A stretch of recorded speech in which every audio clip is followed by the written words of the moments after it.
this uni, alhamdulillah, I graduated from this uni. Go to the library, in that little place where everyone's just standing around, believe me, not 10 seconds will pass and you'll see this. You'll see either a girl doing this and talking with a boy, or you'll see a man like walking around, checking out everyone like this. You get it?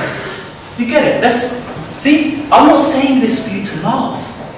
The fact that you're laughing is that you know what I'm talking about. You've seen it. It's true. This is why you laugh. Psychologists say the reason why you smile, the reason why you interact with them and you laugh is because you know what they're talking about. So this is true.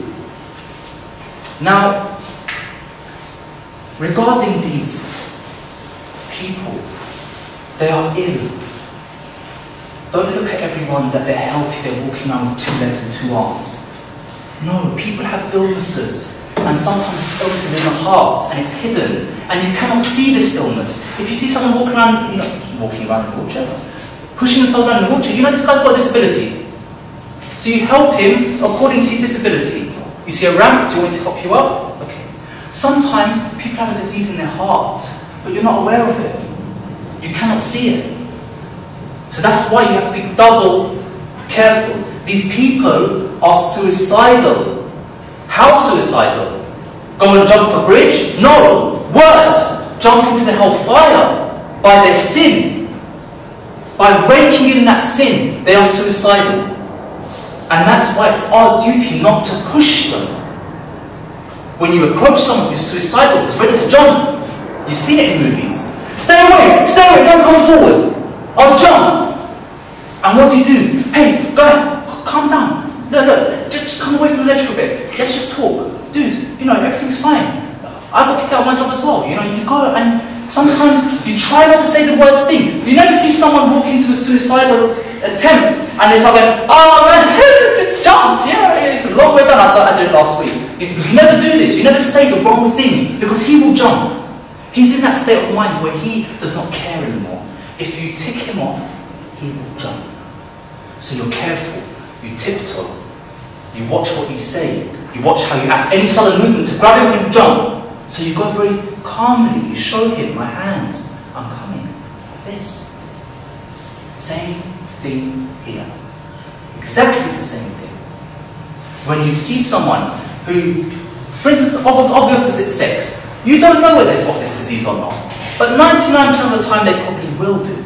And if they don't, it's not very hard for the devil to come along and, hello, come on, disease in the heart, there, straight away. You know why? Because Allah has said that the shaitan, when you have a woman and a man in a room alone, or not even in a room alone, anywhere, a woman and a man alone, the third person is shaitan.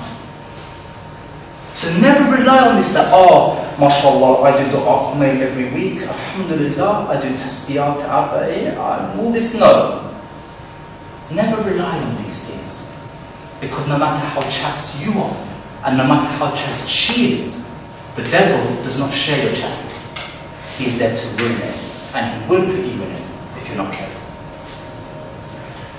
I want to relate to a small, short story from the Quran, Surah Qasas. And you'll find this from ayah 23 onwards. It's regarding Moses, Hazrat Musa and Nabina Wa'is.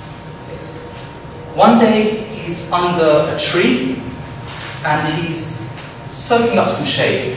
It was a hot day and he'd been working in the fields, so he sat back, decided to rest there. And he's looking at the farmers bring their sheep, and they're grazing their sheep with the grass, and then they're feeding them from the well, water from the well. He sees, he's looking around, he looks on the other side and he sees 2 young ladies with a flock of sheep, and they too are standing next to a tree. But why haven't they gone forward? He's trying to assess the situation, what's going on? The well is over there, why are they over there? Does water travel through the air? I don't know. So he's thinking, why are they there? Let me go see. So Musa gets up and walks over to the ladies, and he says to them, is something wrong? They say, we brought our sheep to graze.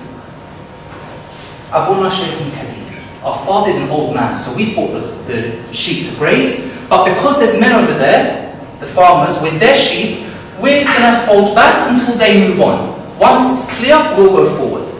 Okay? Now, it doesn't say all this in the Quran. This is the tafsir of it. This is the beauty of the Quran. That the Quran, this is maybe about 4 or 5 ayahs, this whole story. Yet you can take 10 points from it. I lied. 100 points from it. I lied again. You can take 1,000, let's say 1,000,000 points, and I'm not lying. You can take 1,000,000 points from these 5 ayahs on relations with women, on relations during marriage, on relations between opposite sex, on relations between father and daughters, relations between everything. You can take easily 1,000,000 points from these 5 or 6 ayahs just from this. Now you might say, how? How is that possible? It's not more than 20 lines. It's not more than 30 lines. How is that possible? The same way, when someone is really hungry, they run to the plate, they eat the food, they don't even know what they've eaten. Yet, you get someone, a master chef come along, and he sits there, bit by bit, that had this spice in it, and that flavour in it, and this other spice, and this much salt, and this much whatever, and this herb, and he will tell you everything about that one spoon that he just ate. 15, 20 different flavours, yet the person who was hungry just gobbled it down. Didn't even know what was in it. This is, when it comes to the Quran, this is our ability. The Quran's miracle is this, that someone who is not well versed in it, someone who does not bother with it, will only take 4 or 5 points. Yet the person who puts their time on it, who spends their time working with it, working in the kitchen, cooking the different dishes, understanding different flavours, that person will take out 1,000,000 points from these 5 verses.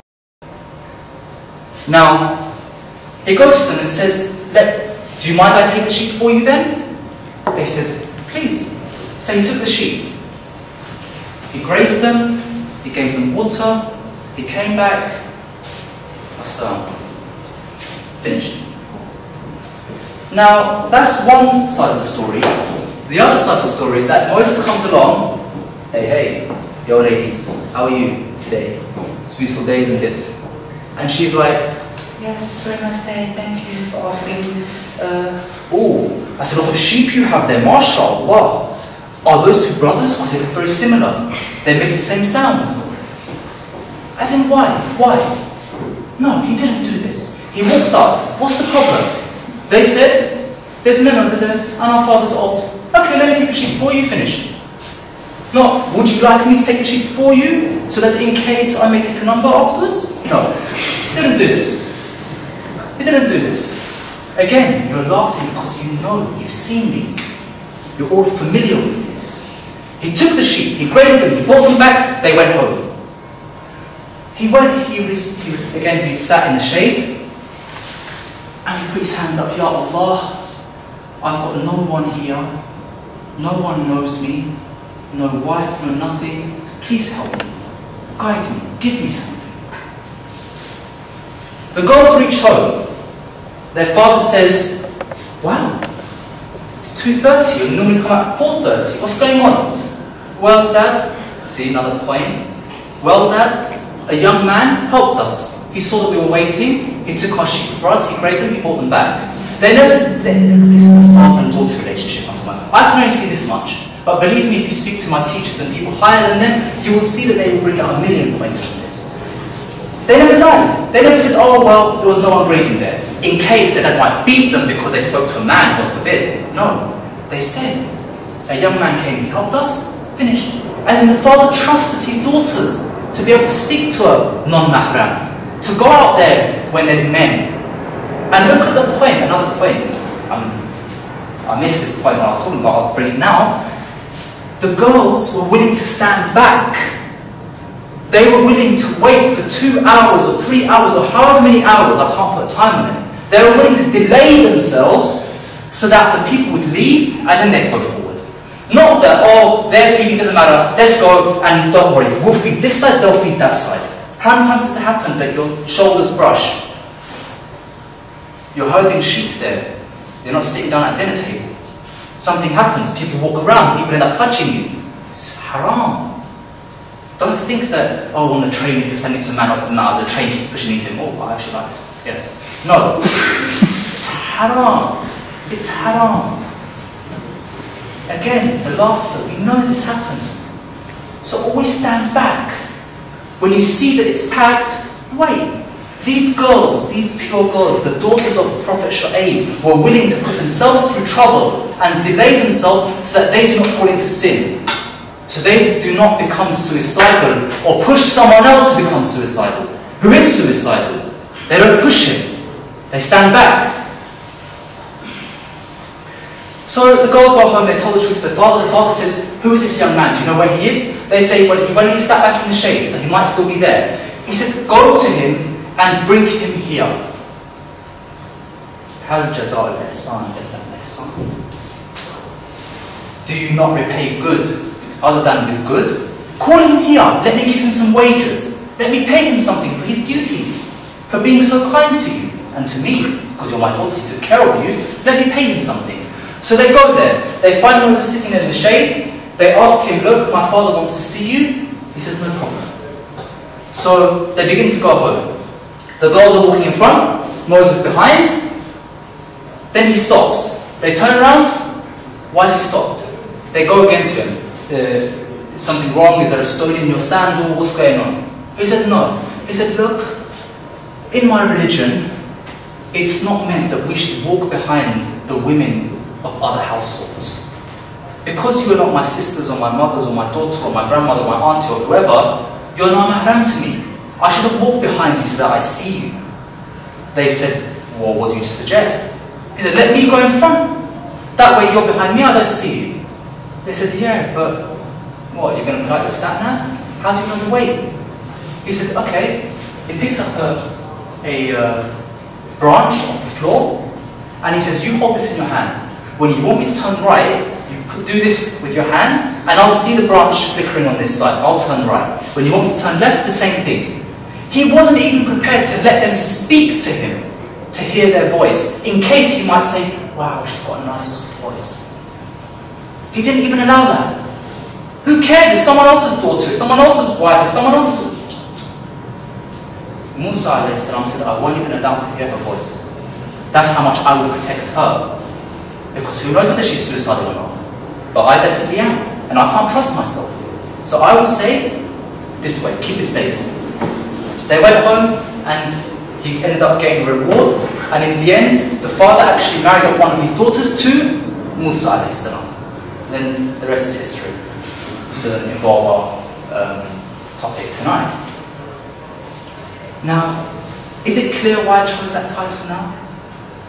Yeah? No suicide bombing, no, Palestine, no Gaza, no Israel, no.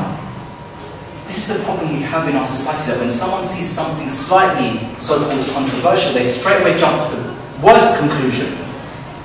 Why can't they give us the benefit of the doubt? Why can't they see good from people?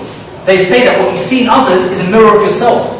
If you're all the time looking at other people's women, then know that this is, if you expect them to be looking at your women or thinking, oh, he's looking at my wife, no, because you do that a lot as well.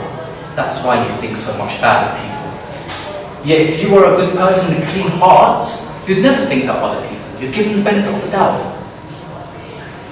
Now,